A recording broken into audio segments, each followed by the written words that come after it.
ทุกคนอึ้งธิดาลาวฮอดแล้วบ้านเกิดเด็กๆในบ้านพากันโดดโรงเรียนพากันแล่นมาต้อนรับธิดาลาวงานนี้ครูต้องได้จับไม่แซ่แล่นตามแน่นอน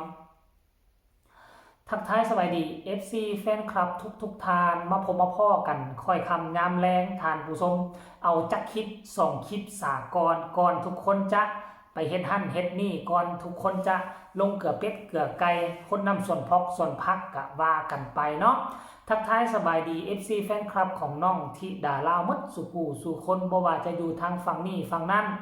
บ่ว่าจะอยู่ทางต่างดงต่างแดนอยู่ทางแคนาดาอเมริกาฝรั่งเศสเป็นต้นเนาะท่านผู้ชม FC แฟนคลับคลิปนี้เฮายังมาติดตามข้อมูลข่าวสารการเคลื่อนไหวมื้อเช้านี้ยังเห็นขี่รถอยู่ทางฝั่งไทยอยู่เห็นถนน2เลนเนาะแป๊บเดียวเงียบบ่มันแป๊บเดียวนี่เงียบไปหลายชั่วโมงเติบตอนข้ามดงข้ามด่านพวกเฮาก็บ่เห็นข้อมูลข่าวสารอีหยังบ่นึงวึบตัดต่อไปว่าฮอดแล้วบ้านพลยานางเมื่อ44นาทีที่ผ่านมานี่เนาะพร้อมลงคลิปสั้นๆเป็นคลิปสั้นเนาะเรียกน้ำจิ้มเรียกน้ำย่อยเพื่อเป็นการบอกให้ FC แฟนคลับอยู่ทางฝั่งไทยว่าเดินทางฮอดจุดหมายปลายทางแล้วเด้อฮอดบ้านพลยานางแล้วเด้อ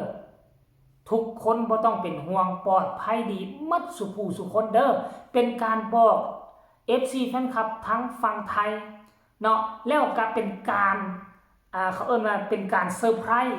FC แฟนคลับโตจิ๋วโตน้อยแล้วก็พ่อแม่ทั้งบ้านพลยานางพร้อมท่านผู้ชมเอ้ยเพราะฉะนั้นแล้ว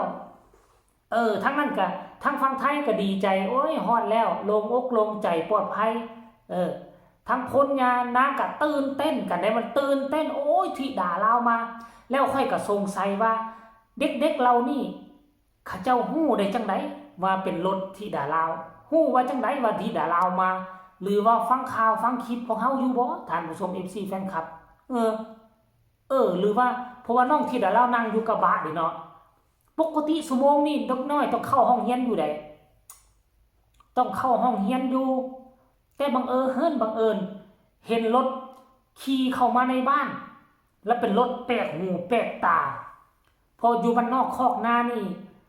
เฮือนหลังใดมีรถแนวใดเขาจะจือจะจดจะจำและรถแบบนี้น่ะมันมีน้อยอยู่ในบ้านมีจะคัน2คันมีบ่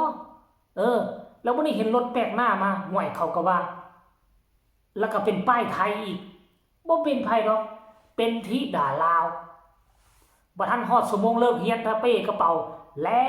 นออกจากเดินโรงเรียนมาซึ่งเป็นภาพบรรยากาศที่มันเหลือเชื่อจนเฮ็ดให้พอผู้ศรีวิไลจอดรถแล้วก็ตั้งกล้องถ่ายและก็ขี่รถไปเฮือนธิดาลาวคือเก่าเด็กน้อยแล้วนั้นก็จะแล่นตามก้นรถไปเหมือนเก่าเหมือนเดิมที่เฮาเห็นเมื่อแต่ก่อนเดี๋ยวนี้ก็ยังคือเก่านั่นหมายความว่าเด็กๆเรานี่ฮักหอมเป็น FC แบบเหนียวแน่นเนาะเป็นกองเชียร์ของธิดาลาวอีกกลุ่มนึงเป็นกลุ่มเล็กๆกลุ่มน้อยๆอยู่ทางฝั่งลาวนี่แหละ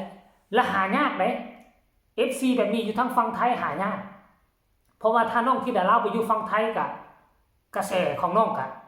จะดรอปลงแบบนี้เพราะหยังพอไปสู้กระแสคนอื่นบ่ทันได้เทื่อไปโด่งดังสู้คนอื่นบ่ทันได้แต่กลับมาลาวยามใดนี่ number 1เป็นดาวทันทีนี่แหละอยากเห็นความสุขแบบนี้ท่านผู้ชมอยากเห็นห้อยยิ้มแบบนี้อยากเห็นความสุขแบบนี้คันเป็นไปได้ก็อยากให้ทั้งพ่อผู้กับครอบครัวมาเคลื่อนไหวอยู่ฝั่งลาวนี่เรื่อยๆเลยแหละให้เคลื่อนไหวค่อยเชื่อว่าน่ะกระแสของน้องจะกระเตื้องหลายกว่านี้ได้พออยู่ฝั่งไทยการแข่งขันมันสูงแล้วคนเก่งนี่มันมีหลายทั้งฝั่งลาวนี่เรื่องสื่อสังคมโซเชียลเรื่องหมอลกหมอลำบ่ทันหวือหวาบ่ทันฟีเวอร์เพราะฉะนั้นน้องกลับมาปุ๊บน้องจะเป็น1ทันทีคันถ้ามีโอกาสมาเคลื่อนไหวทั้งนี้หลายค่อยเชื่อว่านอกจากเป็น1ในใจคนลาวแล้วกระแสของน้องจะแพร่ลามไปพุ่นตื่มเพราะว่ากระแสทั้งนี้มันฟีเวอร์ขึ้นเด้แล้วทั้งพี่น้องฟังไทยก็มักชมภาพบรรยากาศ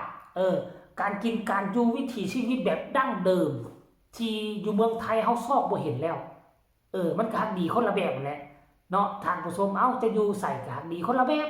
ให้ทุกคนไปเบิ่งคลิปนี้สั้นๆน้อยหนึงแล้วจึงมาพ้อกันในช่วงต่อไปไปชมพร้อมๆกันเลยเอ้ยมาลูกมาถ่าเอ้ยบ่ไปแล้วเร็วแล้วเร็ว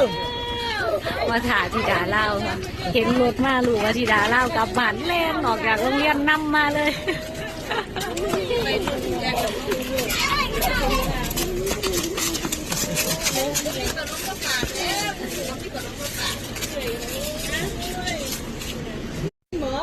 มาถ่าเอ้ยมาลูกเห็นบ่ทุกคนน้องๆใส่สิ้นนักเรียนใส่เสื้อนักเรียนผูกโบสีแดงสัญลักษณ์ของเยาวชนธันวาอันนี้แหละเขาเอิ้นว่าเด็กน้อยเยาวชนเนาะต้องได้ใส่ชุดใส่โบผูกคอผ้าผูกคอสีแดงแต่ว่าบ่แม่นหมดทุกคนที่จะได้ใส่ต้องเป็นนักเรียนดีนักเรียนเก่งอยู่ในระเบียบวินัย 3-4 ข้อนี่แหละจึงจะได้รับเป็นเยาวชนธันวากับผูกแพ้สีแดงใส่คอและขั้นท่าจบประถมแล้วก้าวเข้าไปสู่มัธยมแล้วจากเยาวชนธันวาจะกลายเป็นสาวหนุ่มขั้นสาวหนุ่มนี่ก็จะไม่ได้ใส่เสื้อสีขาวนี่เลยมันจะมีเสื้อสีฟ้ามาปะปนนำอาทิตย์นึงจะนุ่งเสื้อสีฟ้า2มื้อเหลือนั้นก็ใส่เสื้อสีขาวคือเก่าอันนี้แหละมันเป็นระดับขั้นไปทางผู้ชม FC แฟนคลับเอาบัดนี้มาเบิ่งคอมเมนต์เบิ่งทั้งพี่น้องฟังไทยหลังจากเห็นคลิปนี้หลุดออกไปแล้วกะหลายคนกะโอ้ดีอกดีใจเห็นภาพบรรยากาศแบบนี้นะมีห้อยยิ้มตามๆกันไปคอมเมนต์นี่เพิ่นบอกว่าเด็กๆเห็นไอดอลเข้ามาดูหน้าตาแต่คนยิ้มล่าเริงสุดยอดว่าซั่นเด้ความหวังของน้องๆที่จะได้เจอขวัญใจไอดอลของเขาว่าซั่นคนนี้ก็บอกว่าความฮักใส่ซื่อบริสุทธิ์ของเด็กๆคนนี้บอกว่าแฮปปี้ว่าซั่นเด้โอ้มีฮอตอันนี้มาบอกทุกคนนี่นะผู้ใดน้องนี่น่าฮักว่าซั่นเด้น่ารักว่าซั่นโอ้โหมีขนมไปฝากน้องบ่ครับว่าซั่นเด้คือบ่ให้ธิดาลาวแลนน้ำหมู่กลับบ้านเลยว่าซั่นเนี่ย FC แฟนคลับก็คอมเมนต์มา10-20คอมเมนต์เท่านั้นแหละท่านผู้ชม FC แฟนคลับเอาก็เอาเป็นว่าก็น่าจะฝากฝัง